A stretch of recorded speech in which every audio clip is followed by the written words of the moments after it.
موت سے 40 دن پہلے کیا ہوتا ہے؟ موت سے 40 دن پہلے انسان کے جسم میں ایک خاص نشانی ظاہر ہونے لگ جاتی ہے۔ جب بندے کا اس دنیا کو چھوڑ جانے کا وقت آتا ہے اور پھر موت سے 40 دن پہلے حضرت جبرائیل علیہ السلام اس بندے کو آ کر کہتے ہیں کہ بسم اللہ الرحمن الرحیم۔ ایک مرتبہ ملک الموت یعنی حضرت عزرائیل علیہ السلام حضرت یعقوب علیہ السلام کے پاس پہنچے تو حضرت یعقوب علیہ السلام نے پوچھا، کیا تم میری روح قبض کرنے کے لیے آئے ہو یا مجھ سے ملاقات کرنے کے لیے آئے ہو؟ تو ملک الموت نے عرض کیا، اے اللہ کے پیغمبر، میں روح قبض کرنے کے لیے نہیں آیا ہوں بلکہ آپ سے ملاقات کے لیے آیا ہوں۔ تو حضرت یعقوب علیہ السلام نے فرمایا، ٹھیک ہے، لیکن جب تم میری روح قبض کرنے کے لیے آؤ تو کوئی قاصد میری طرف روانہ کرنا، کوئی پیغام میری طرف بھیج دینا۔ تو ملک الموت نے کہا کہ میں جب آپ کی روح قبض کرنے کے لیے آؤں گا تو اس سے پہلے 2 یا 3 قاصد کو آپ کی طرف روانہ کروں گا اور وہ آپ کو اطلاع دے دیں گے۔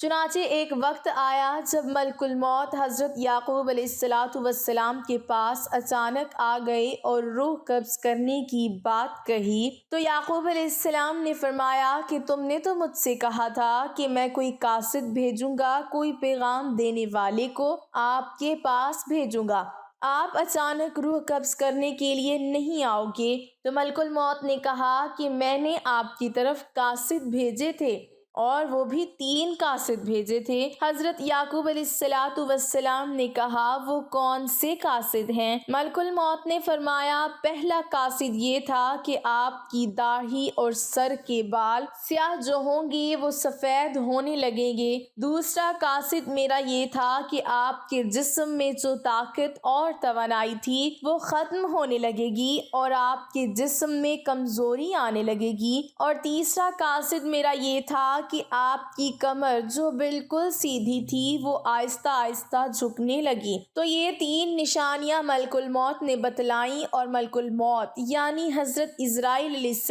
السلام نے فرمایا کہ ہر مرنے والے کے پاس تقریباً میرے قاصد آتے رہتے ہیں، لیکن لوگ ان کو نہیں سمجھتے، لوگ ان کو نہیں مانتے۔ اگر مرنے والا بندہ اپنی زندگی میں نیکی و تقوی میں مشہور تھا، پھر اس کی موت کے بعد اس کا چہرہ خوبصورتی سے چمک اٹھا تو یہ ایسی علامت ہے جس سے اچھا تاثر لیا جا سکتا ہے اور اس پر خیر کی امید کی جا سکتی ہے۔ مثال کے طور پر مرنے کے بعد لوگ اس کی تعریف کریں اور اس کے لیے دعائیں کریں تو یہ اس کے نیک ہونے کی نشانی ہے۔ اسی طرح زندگی میں اچھے لوگوں کی صحبت بھی انسان کے نیک ہونے کی نشانی ہے۔ حسن خاتمہ کے بہت سے اسباب ہیں جن میں اللہ کی اطاعت پر استقامت، اللہ تعالیٰ کے بارے میں حسن و ظن، سچائی، پرہیزگاری، توبہ، موت کثرت سے یاد کرنا اور دنیاوی چاہتیں مختصر کرنا، آخرت کی فکر اور نیکوکار لوگوں کی صحبت قابل ذکر ہیں۔ ناظرین، روح جب جسم کو چھوڑنے کے لیے بالکل تیار ہو یعنی موت سے تقریباً 24 گھنٹے پہلے، تو ہاتھوں، پاؤں، گھٹنوں کی جلد پر محسوسات ختم ہو جاتے ہیں اور ان کا رنگ بدلنا شروع ہو جاتا ہے اور یہ نیلا یا ارغوانی رنگ اختیار کرنا شروع کر دیتا ہے۔ یہ نشانی واضح نشانی ہے جس میں سانس اکھڑنا شروع ہوتا ہے اور بے ترتیب ہوتا چلا جاتا ہے اور دھیرے دھیرے بجھ جاتا ہے۔ حضرت عائشہ صدیقہ رضی اللہ تعالی عنہا سے روایت ہے کہ رسول کریم صلی اللہ علیہ وسلم نے ارشاد فرمایا کہ جب اللہ تعالیٰ کسی بندے کو نیک بخت بنانا چاہتا ہے تو مرنے سے 1 سال پہلے ایک فرشتہ اس کے پاس بھیجتا ہے اور وہ اس کو درست کرتا ہے اور نیک عمل کی طرف خواہش دلاتا ہے، یہاں تک کہ وہ نیک حالت میں مرتا ہے اور سب لوگ کہتے ہیں کہ یہ شخص نیک حالت میں مرا ہے۔ اور جب ملک الموت حاضر ہوتا ہے اس وقت اللہ تعالیٰ اس کی آخرت میں رہنے کی جگہ یعنی وہاں کے سامان اور راحتوں کو جو اللہ پاک نے اس کے لیے مہیا کر رکھے ہیں، تیار کر رکھے ہیں، اس کو دکھا دیتا ہے تو اس کی روح خوش ہو کر نکلنے کا قصد کرتی ہے۔ اس وقت یہ شخص اللہ تعالیٰ کی ملاقات کے لیے کرتا ہے اور اللہ اس کی ملاقات کو پسند بھی کرتا ہے۔ پھر ملک الموت روح قبض کرتا ہے، اور جب اللہ کسی بندے کے ساتھ برا کرتا ہے تو مرنے سے 1 سال پہلے اس کے پاس ایک شیطان بھیجتا ہے، وہ اس کو گمراہ کرتا ہے اور بہکاتا رہتا ہے یہاں تک کہ بری حالت میں مرتا ہے، اور سب لوگ کہتے ہیں کہ بری حالت میں مرا۔ اور جب ملک الموت حاضر ہوتا ہے تو اس وقت اللہ تعالیٰ اس کی آخرت میں رہنے کی جگہ اس کو دکھاتا ہے، تو اس کی روح خوف سے بدن کے اندر گھس جاتی ہے۔ اس وقت اللہ کی ملاقات یعنی سامنے آنے کو یہ پسند کرتا ہے، اور اللہ اس کی ملاقات کو بھی پسند کرتا ہے۔ اس وقت اللہ کی ملاقات یعنی سامنے آنے کو یہ ناپسند کرتا ہے، اور اللہ اس کی ملاقات کو بھی ناپسند کرتا ہے۔ پھر ملک الموت اس کی روح سختی سے کھینچ کر قبض کرتا ہے۔ کتاب الفضا کے مصنف اس حدیث کی تشریح میں کہتے ہیں کہ ملک الموت کے بلانے پر جان اس طرح نکلتی ہے جیسے سپیرا سانپ کو اس کے سراغ سے بلائے، اور مومن اور کافر دونوں کے جسموں سے روح نکلنے کی حالت یکساں ہوتی ہے۔ فرق صرف یہ ہے کہ مومن کی جان تو خود نکل جانا چاہتی ہے، اور کافر کی جان ہو تک آ کر جسم کے اندر واپس جانا چاہتی ہے۔ حضرت جابر رضی اللہ تعالیٰ عنہ سے روایت ہے کہ میں نے رسول اللہ صلی اللہ علیہ وسلم کو وفات سے 3 دن قبل یہ کہتے سنا کہ تم میں سے جو کوئی مرے تو اس حالت میں مرے کہ وہ اللہ تعالیٰ کی نسبت اچھا گمان رکھتا ہو، اللہ تعالیٰ کے ساتھ اعمال صالحہ سے پیدا ہوتا ہے۔ پس حاصل ارشاد کا یہ ہوا کہ مال صالحہ کی پابندی اس قدر کرو مرتے وقت حق تعالیٰ کے ساتھ حسن و ظن پیدا ہو جائے۔ حضرت انس رضی اللہ تعالیٰ عنہ نے فرمایا کہ رسول کریم صلی اللہ علیہ وسلم نے ارشاد فرمایا کہ دیکھو تم میں سے جو کوئی مرے تو اس حالت میں مرے کہ وہ اللہ پاک کی نسبت اچھا گمان رکھیں، کیونکہ اللہ سے اچھا گمان رکھنا جنت کی قیمت ہے، یعنی جس کو حق تعالیٰ سے حسن و ظن پیدا ہو گیا وہ جنت میں چلا گیا۔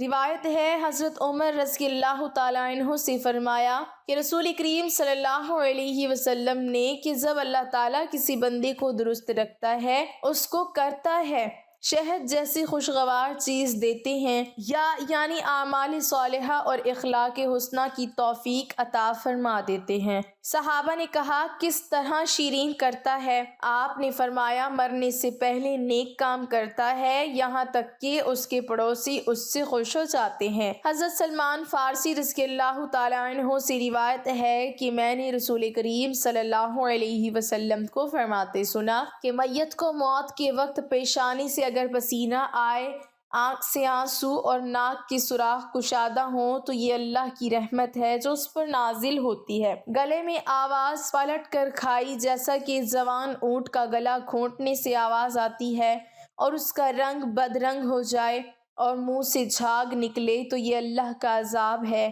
ناظرین گرامی، اللہ تعالیٰ نے عرش کے نیچے درخت پیدا کیا ہے، اس کے پتے تمام خلائق کی گنتی کے برابر ہیں، اس کا نام ہے شجاعت المنتہا۔ جب بندے کی عمر ختم ہو جاتی ہے تو 40 دن باقی رہ جاتی ہے تو حضرت اسرائیل علیہ السلام کے سامنے اس کا ایک پتا گر جاتا ہے، اس پر اس بندے کا نام لکھا ہوتا ہے۔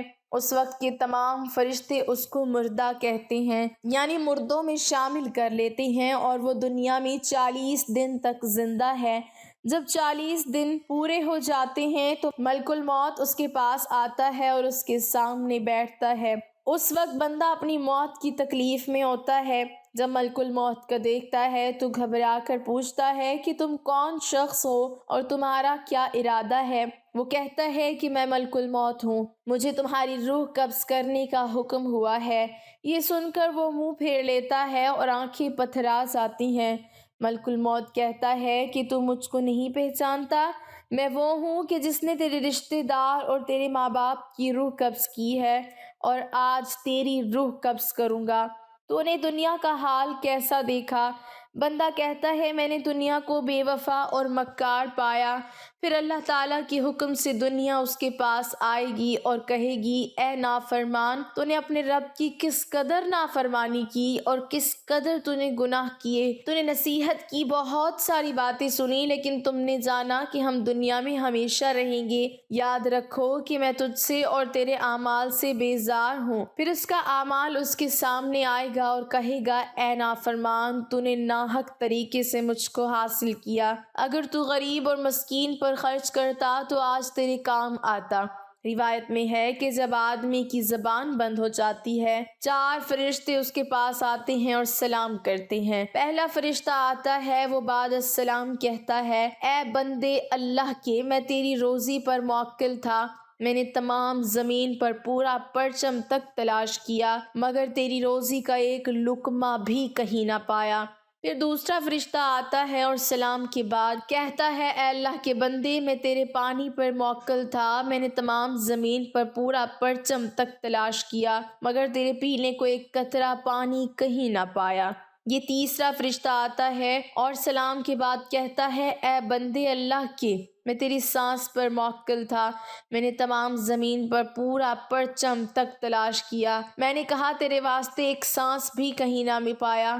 پھر چوتھا فرشتہ آتا ہے اور سلام کے بعد کہتا ہے اے بندے اللہ کے، میں تیری عمر پر موکل تھا، میں نے تمام زمین پر پورا پرچم تک تلاش کیا مگر تیری عمر کا ایک حصہ بھی نہیں پایا۔ اس کے بعد نام اعمال لکھنے والے 2 فرشتے اس کے پاس آتے ہیں اور سلام کے بعد کہتے ہیں اے اللہ کے بندے، ہم تیرے اعمال لکھنے پر موکل تھے۔ وہ نام اعمال اس کو دکھائیں گے اور کہیں گے دیکھ یہ تیرا نام اعمال ہے۔ اس وقت میت کی آنکھ سے آنسو جاری ہوتے ہیں اور دائیں بائیں دیکھتا ہے اور نام اعمال پڑھنے سے ڈرتا ہے۔ اس کے بعد ملک الموت اس کی روح قبض کرتے ہیں۔ روایت میں ہے کہ ربیع بن انس رحمۃ اللہ علیہ سے کسی نے پوچھا کہ ملک الموت تنہا ہی سب کی روح قبض کرتے ہیں یا ان کے ساتھ اور فرشتے بھی کام میں شریک ہوتے ہیں؟ تو فرمایا کہ روح قبض کرنے کا کام انہی کے حوالے ہے، لیکن اس کام پر ان کے ساتھ بہت سے فرشتے مدد کے واسطے دیے گئے ہیں اور ملک الموت ان کے سردار ہیں،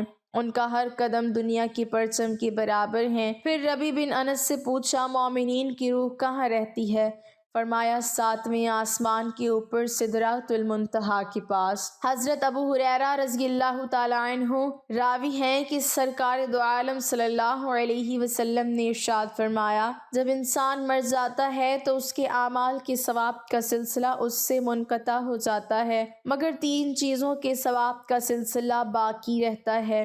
نمبر 1 صدقہ جاریہ، نمبر 2 راستے میں پڑی اینٹ جس سے راہگیر نفع حاصل کرے، اور نمبر 3 صالح اولاد جو مرنے کے بعد اس کے لیے دعا کرے۔